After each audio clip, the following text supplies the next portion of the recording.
Assalamualaikum warahmatullahi wabarakatuh.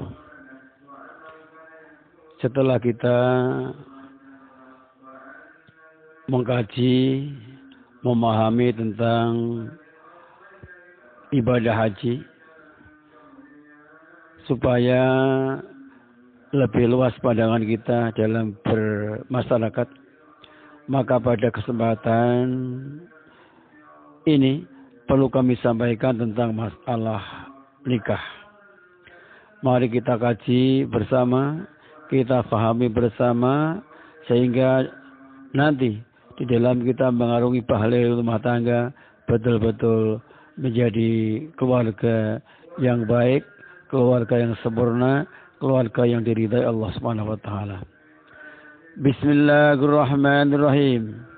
Kitabun nikahi utawi ku kitab mertelakan hukum nikah. Wa utawi nikah iku ngakdun akad ya tadhammanu kang nyimpen apa akad ibahatawatin ing menangaken wati bilabdi ingkahin kelawan lafat kang mustaq saka masdar ingkah au tazwijin atau tazwij au tarjamatihi utawa terjemai lafat ingkah lan tazwij. Wan nikah utawi nikah iku minasyara ingi saking pira-pira pernatan tatanan agama al qadimati kang wis dingin. Fa innahu maka satune nikah iku syar'un dadi pernatan millatun adama awit zaman sugenge Nabi Adam alaihi salam wastamarrat lan dadi tetep apa masru'iyatu oleh den syariataken nikah hatta annahu sangga satune nikah iku yakun ana apa nikah iku fil jannati ngasih teko swarga. Anak-anakku yang saya cintai, kalian di bulan Ramadan ini walaupun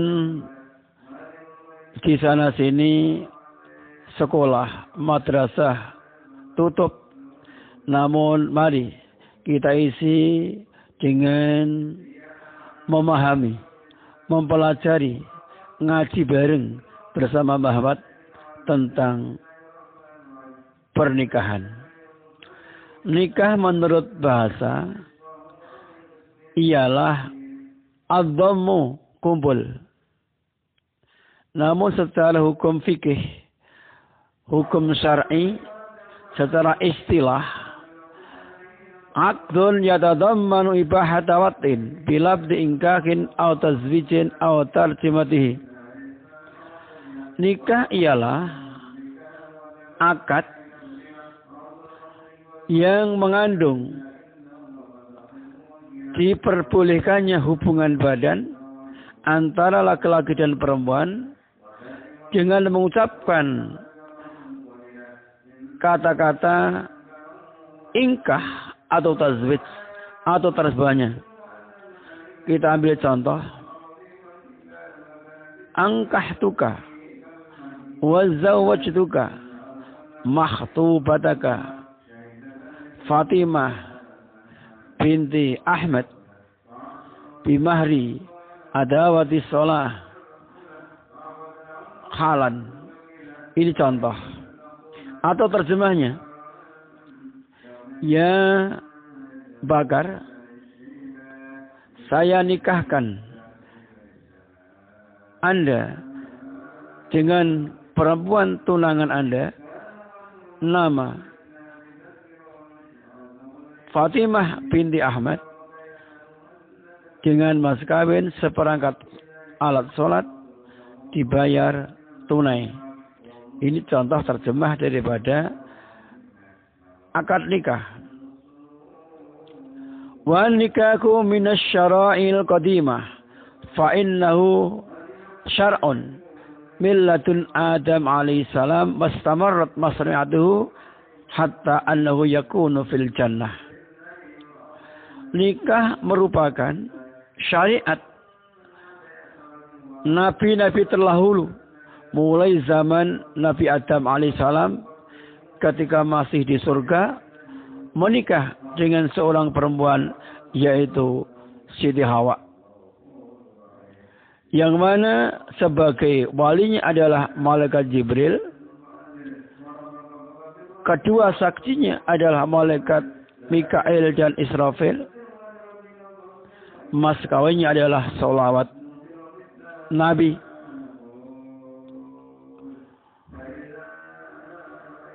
Jadi mulai zaman Nabi Adam sudah ada tatanan bagaimana membentuk rumah tangga, yaitu dengan metode nikah secara syar'i.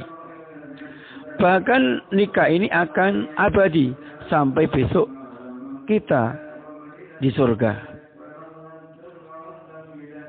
Wa faidatuhu utai faidai nikah fit dunya ing dalam donya iku bakaun nasli netepaken keturunan, wa hifdzil farji lan jaga kemaluan, minazina saking tumindak zina, wa haddul basari lan netepaken mripat, ngalin nadhari saking ningali ilal harami maring perkara kang den haramaken.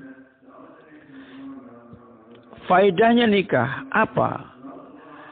Kita dianjurkan oleh agama untuk menikah. Maka perlu kita ketahui bahwa hukum nikah itu pada dasarnya adalah sunnah. Sebagian sabda Nabi, an nikahu sunnati, faman rohiba an sunnati falaysa minni. Namun akan bisa berubah menjadi wajib apabila seseorang sudah punya kemampuan untuk menikah, dan dia tidak sanggup untuk menahan nafsunya dari terjerumus perbuatan zina, maka dia wajib untuk melakukan nikah. Apa faedahnya kita kok harus menikah? Di dunia faedahnya adalah supaya kita punya keturunan. Ketika manusia sudah tidak punya keturunan, dunia akan tamat. Mungkin isi dunia diganti dengan makhluk yang lain. Selama manusia masih mengembangkan keturunan, maka dunia akan berlanjut diisi oleh manusia. Nah, keturunan kita supaya terjaga dengan baik, keturunan yang terhormat sebagai asraful khalqi, semulia-mulianya makhluknya Allah, maka dibedakan antara manusia dan hewan. Hewan untuk menggapan keturunan tidak usah nikah, tidak memperhatikan nikah. Tapi kita manusia karena makhluk ahsani taqwim, makhluk yang paling sempurna, maka dalam mengembangkan keturunan diatur dengan nikah. Yang kedua, menjaga kemaluan kita supaya tidak terjerumus berbuat zina. Sebab zina merupakan larangan agama yang mana ditegaskan oleh Allah Ta'ala, wala taqrabuz zina innahu fahisyatan wa sa'a sabila. Jangan kau mendekat perbuatan zina, sebab perbuatan zina adalah perbuatan yang sangat keji dan seburuk-buruknya perjalanan hidup manusia di dunia. Untuk yang ketiga, ghadul basar, supaya mata kita ini terpejam, jauh dari melihat sesuatu yang haram. Ketika mata kita melihat perempuan, kita terpedaya perempuan yang haram, maka langsung kita palingkan. Yang mana di rumah juga ada semacam itu.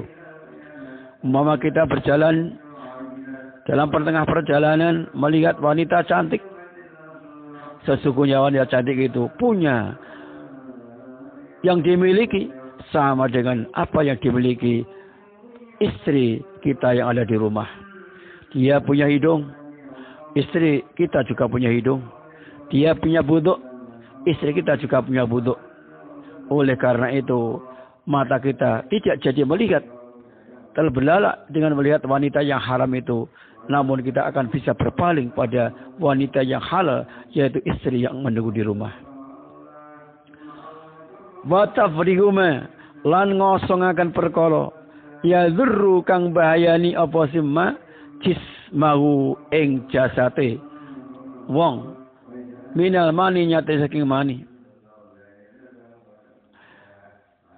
Jadi apabila mani sperma ini tidak bisa kita muntahkan, kita keluarkan dengan jalan yang halal, maka mani berpotensi akan merusak jasad kita.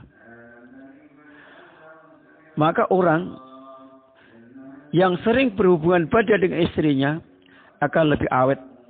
Sebab apa? Sebab jasadnya akan terjaga dari mani yang membahayakan. Maka minimal dalam 1 minggu 2 kali. Syukur bisa 3 kali atau 7 kali. Ini mungkin awet muda orang itu. Maka dalam meraih keluarga yang sakinah mawaddah rahmah, setiap hari, pagi atau sore, siang atau malam, kalau bisa, dalam 24 jam, kita harus menyempatkan diri, bersendau gaurau, bercumbu rayu dengan sang istri. Untuk prasyarat awet muda. Bahkan kalau bisa, seminggu sekali, seminggu 2 kali, kita harus melakukan hubungan intim. Supaya apa? Kita terjaga. Jasad kita terjaga. Artinya awet muda. Wastifa'il ladzati lan bisa nuhoni rasa lazat, rasa enak. Wa tamattu ilan enak-enakan. Dengan kita menikah, punya istri, kita bisa merasakan nikmat dunia yang sesungguhnya. Ada syair anak kecil itu yang telah melantunkan syairnya. Nikmat dunia salah satun faltu tabar. Lamsun wa qublatun wa idqalul zakar. Nikmat dunia itu ada 3. Tamattu dan lazat ini akan tercapai dengan lamsun wa qublatun wa idqalul zakar. Nah ini. Maka hal itu tidak akan bisa tercapai apabila kita tidak menikah. Sebab wanita itu punya magnet, daya tarik tersendiri. Sebetulnya kalau kita bandingkan halusnya kulit istri kita, ini masih kalah dengan halusnya kaca. Mengapa kita tidak menyentuh kaca? Ternyata kita masih lebih nikmat menyentuh kulit wanita daripada menyentuh kaca. Dan seterusnya. Wahadi utaikilah lazat dan nikmat. Ya allati ikut tapko bakal tetap apa si lazat fil jannat dalam swarga. Lazat orang berkeluarga dalam melakukan hubungan badan ini besok sampai di surga. Artinya apa? Diceritakan dalam kitab-kitab seperti kitab Daqaiqul Ahbar, kitab Al-Qudrijan, kitab Qurratul Uyun, bahwa pernikahan kita ini besok nyampe ke surga. Bahkan salah satu istri 71 adalah satu di antaranya adalah istri dari surga. Kata almarhum al-maghfurlah Mbah Memen Zubair, laki-laki besok di surga itu istrinya 71. Yang mana yang 70 ini permaisuri, yang mana yang saudara istri dari dunia. Tamsilnya Mbah Maimun, istri yang satu ini akan selalu mengikut kemana suami berada. Dia dibutuhkan atau tidak dibutuhkan selalu mendampingi sang suami. Namun yang 70 ini adalah hanya mendekat pada sang suami apabila dibutuhkan. Maka tamsilnya Mbah Maimun, bahwa istri dunia ini adalah makan besar ketika orang berpesta yang selalu dibutuhkan. Sedangkan bidadari 70 ibarat snack, makanan ringan, akan diambil apabila dibutuhkan. Ini tamsil beliau Al-Mukarram Al-Maghfurlah Simbah Maimun Zubair. Wal aslu dalil fi dalam nikah iku alkitab Al-Quran wa sunnatul sunnah Rasul wa ijma'u ummati lan mufaqati para ulama. Qala Allah Ta'ala dawu sapa Allah Ta'ala fangiku ma tabalakum minan nisa fangiku moko padha nikah sira kabeh ma ing wadon toba kang top kang bagus sapa ma lakum kedue sira kabeh mau nyatane minan nisa'i saking pira-pira wong wadon. Jadi kita diperintahkan oleh Allah Ta'ala untuk menikah wanita yang kita cintai. Wanita yang top bagi kita. Artinya wanita yang punya bobot, bebet, bibit bagi kita. Maka Nabi pun memberikan penjelasan dalam hadisnya. Tungkahul mar'atu li arba'in. Nikailah wanita karena 4 faktor. Walaupun ini kalamnya kalam khobar, namun dalam usul fikih kalam khobar bisa berarti amar atau tolak. Ini. Jadi nikailah perempuan yang punya faktor 4. 1. Limaliha. Perempuan yang ekonom, bisa menata kehidupan rumah tangga. Sebab apa? Jarang kita jumpai laki-laki sukses tanpa istri. Namun banyak sekali laki-laki sukses karena pendorongnya adalah istri dalam menata rumah tangga yang baik, menata ekonomi yang baik. Coba kita lihat. Bapak Presiden kedua kita, Bapak Soeharto, ketika ditinggal istrinya, sebentar saja dia sudah turun tahta dari jabatannya. Namun ketika didampingi sang istri, Putin, dia jaya memimpin Indonesia selama 32 tahun. Ini contoh. Nabi Sulaiman jaya karena punya istri. Nabi Muhammad tersohor, jaya, dikenal masyarakat dunia karena punya istri. Keluarga-keluarga yang sukses karena di dalamnya ada istri.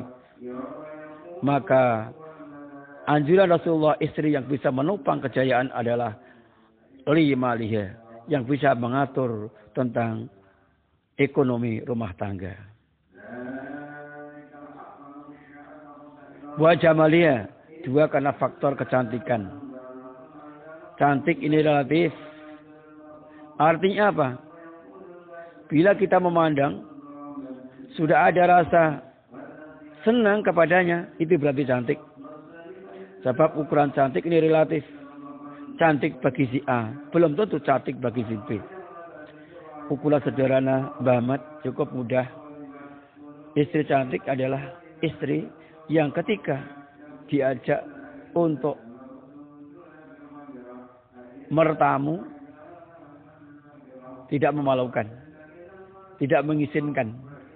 Ini namanya dia pede terhadap istrinya. Itu adalah cantik. Itu saja. Yang ketiga adalah nasabiyah, karena faktor keturunan. Ini penting. Sebab dzurriyyah, anak, keturunan, ini 80% karakter anak ini adalah didominasi oleh perempuan. Maka bisa ditafsirkan dalam Al-Quran bahwa istri ibarat tanah, laki-laki ibarat biji. Al-Quran menyatakan, wal ardu thayyibu yakhruju nabatuha bi'idni rabbih. Bumi yang bagus akan menumbuhkan biji dengan tumbuh-tumbuhan yang bagus pula. Tapi wal ardu khabisul la yakhruju illa nakida.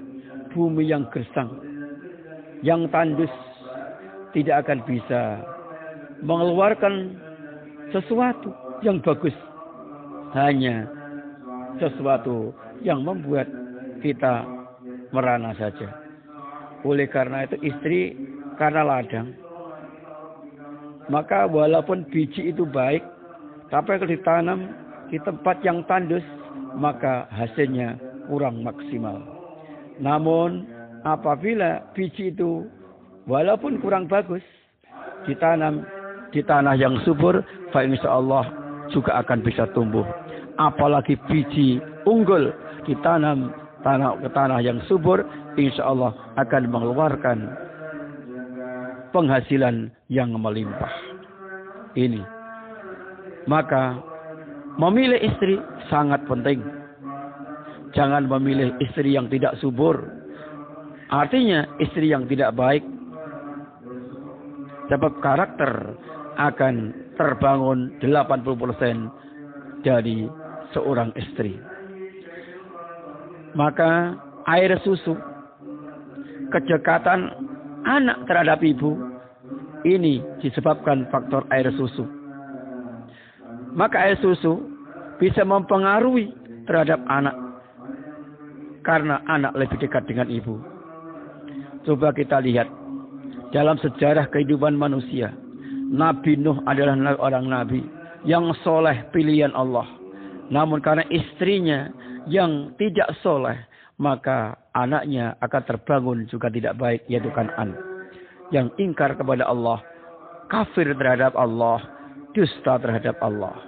Ini karena apa? Karena ibunya. Ini contoh sederhana. Yang keempat adalah lidiniha. Karena faktor agama. Ini sangat penting. Maka memilih istri di samping dia seorang ekonom. Seorang kurun darah biru. Seorang yang cantik rupawan. Namun harus dihiasi dengan iman Islam yang kuat. Akhlak yang mulia. Sebab cantik tanpa didasari dengan iman, akhlak yang mulia, kita juga akan terjerumus dalam kesengsaraan. Kaya tapi tidak beriman, tidak berhaqul kalimah, kita akan dibuat merana, dibuat sengsara dalam kehidupan. Oleh karena itu, empat-empatnya kalau bisa kita raih sehingga apa yang menjadi dambaan kita, keluarga sakinah, mawaddah, warahmah, ini akan tercapai. Demikian ulasan singkat pengajian pada hari ini. Akan kita sambung di kesempatan yang lain. Selamat berpuasa. Semoga ibadah kita diterima oleh Allah Subhanahu wa taala. Rabbana taqabbal minna siyamana wa qiyamana wa ruku'ana wa sujudana wa tasbihana wa tahlilana wa qiraatina wa tadarusana wa ta'allumina wa kulla amalin sholihin amilna wallahu muwaffiq laqdarik. Assalamualaikum warahmatullahi wabarakatuh. Rabbi fanfa'na bi barakatihim wahdinal husna bi hurmatihim wa amitna fi tariqatihim wa mu'afatin minal fitani